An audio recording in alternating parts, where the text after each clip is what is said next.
This is where you get over.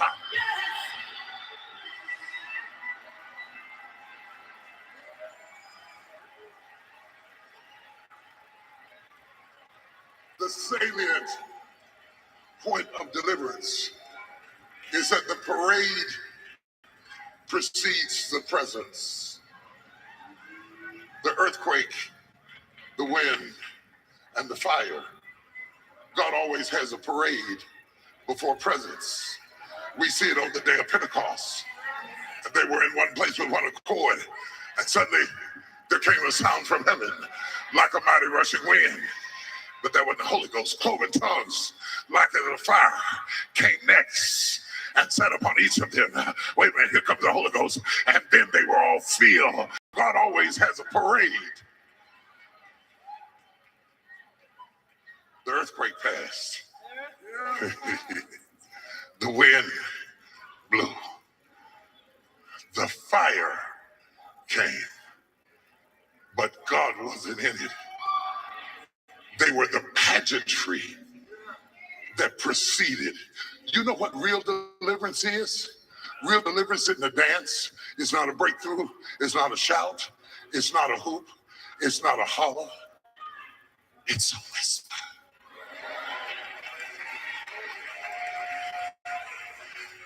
Real deliverance comes in a whisper. Real deliverance came in the car when I told you 40, 50 years ago, Jackie, I'm not going to be broke no more.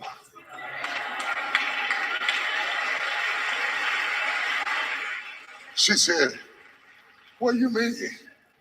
I said, I don't like you.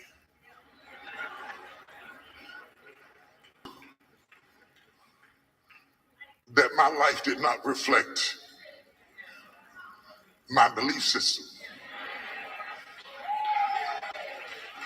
And I refuse to marry Jezebel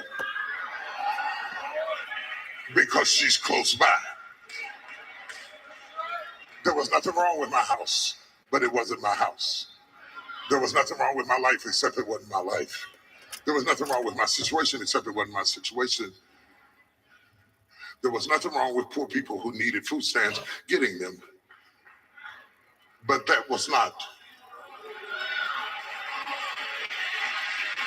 So I said, so watch this, watch this, watch this. Catch this, don't miss this. All I did was decide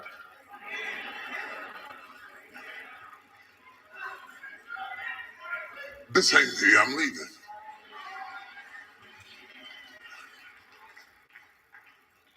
A still small voice.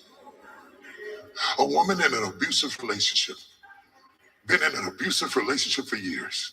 Her sister couldn't get her out. Her auntie couldn't get her out. Her mama couldn't get her out. She made excuses for him over and over and over again. And one day, a still small voice says,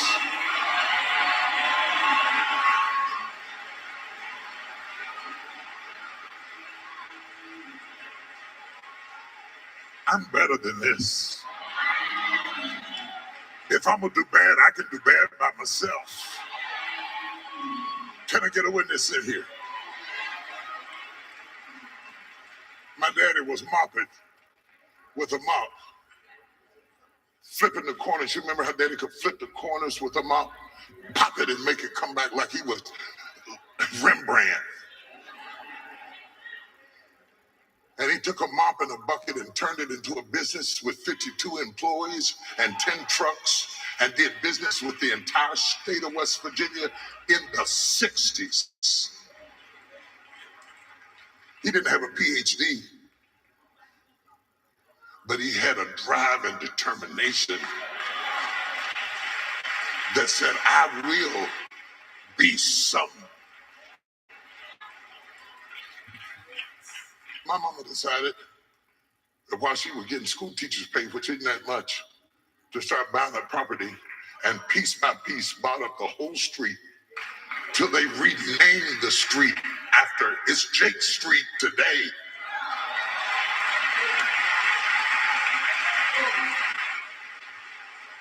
My mama was collecting rent when she had Alzheimer's and couldn't remember the house.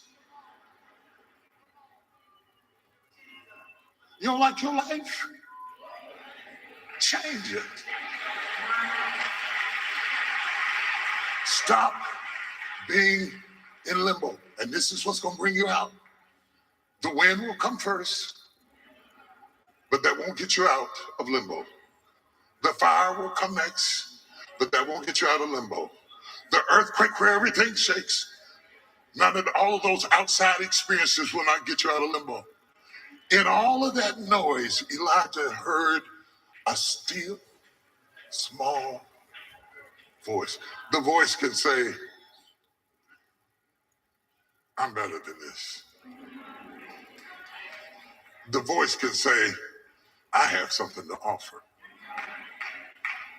The voice can say, I'm not arrogant, but I'm absolutely gifted.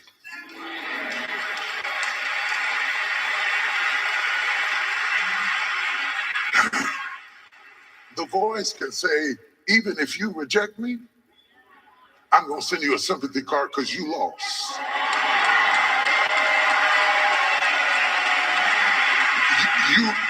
You lost.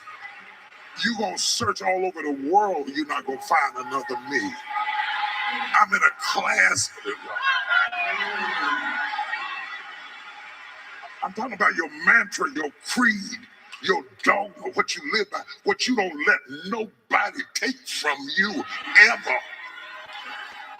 You'll fight back.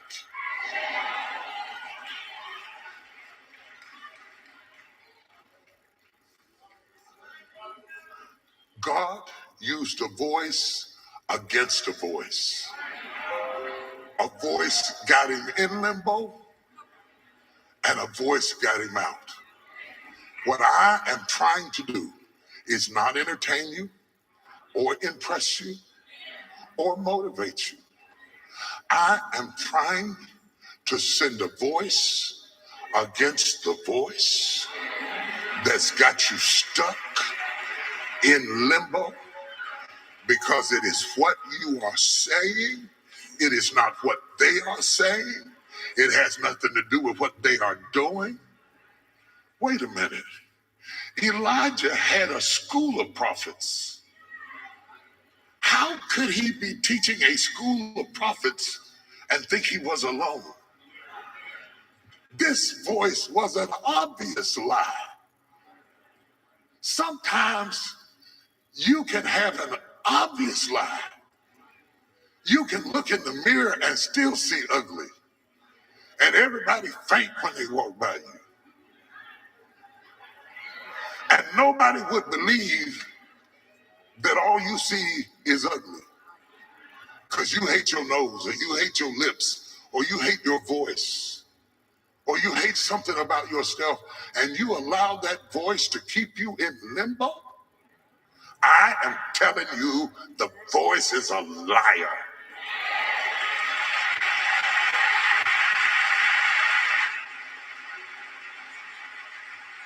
Stand to your feet. There's something I want you to know.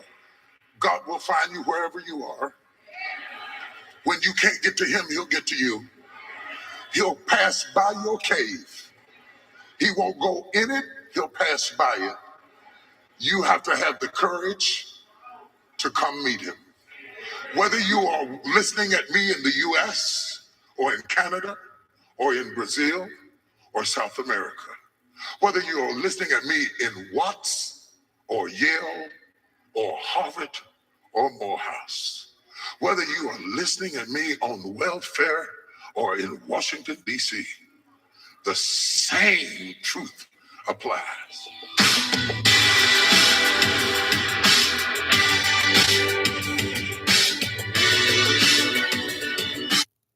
Now, that was a good one. Thank you, TD Jakes, for your input. But I'm going to get with y'all in a little bit. I'm going to get with y'all a little later after I eat. You know what I'm saying? After I fill my belly with some food, man. Shoots, I'm sitting up here thinking, you know what I'm saying? But like TD Jake said, don't listen to what TD Jake's telling you about natural. Can't nothing natural fix me, man. I'm not even here, you know what I'm saying? And TD Jakes, you know, I don't know your thoughts of God, but you could never be me, man. I'm the air you breathe. I'm the thought that you ever will think, you know what I'm saying? And I'm the thoughts that you will ever get to think, you know what I'm saying? You can't outthink me because I already thought myself finished with many, many, many, many, many, many unborn generations to replace you, TDJ. Those who want to keep the fight and teach my kids to learn war. And these bad words, we gonna correct, ain't we, Rowan, James, and all y'all? We gonna correct them bad words, you know what I'm saying, in the dictionary and in the Bible. And we're gonna teach what was wrong with them, teach people what was wrong with them, and teach people to be careful and beware. Is have corrupted and made my house a den of thieves. But I'm gonna get off this thing and I'll talk to y'all a little bit later. Peace.